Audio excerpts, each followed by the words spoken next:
Pakistani boxer Shaheer Afridi ने ranking fight में भारतीय बॉक्सर को चारों शाने चत कर दिया। थाईलैंड में होने वाली रैंकिंग फाइट में पाकिस्तानी बॉक्सर शहीर आफरीदी ने भारतीय हरीफ का भुरकस निकाल डाला। तीसरे राउंड में भारतीय बॉक्सर तरजोत सिंह बावा लड़खड़ा गए। शहीर आफरीदी ने चौथे भी हमले किए, जिसके बाद रेफरी ने फाइट रोककर पाकिस्तानी बॉक्सर को फातेह करार दे दिया। इससे पहले पाकिस्तान के उस्मान वजीर ने भी भारतीय बॉक्सर को नॉकआउट किया था।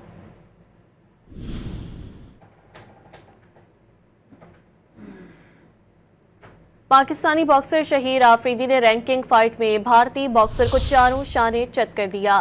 थाईलैंड में होने वाली रैंकिंग फाइट में पाकिस्तानी बॉक्सर शहीर आफरीदी ने भारतीय हरीफ का भुरकस निकाल डाला। तीसरे राउंड में भारतीय बॉक्सर तरजोत सिंह बावा लड़खड़ा गए। शहीर आफरीदी ने चौथे भी हमले किए, जिसके बाद रेफरी ने फाइट रोककर पाकिस्तानी बॉक्सर को फातेह करार दे दिया। इससे पहले पाकिस्तान के उस्मान वजीर ने भी भारतीय बॉक्सर को नॉकआउट किया था।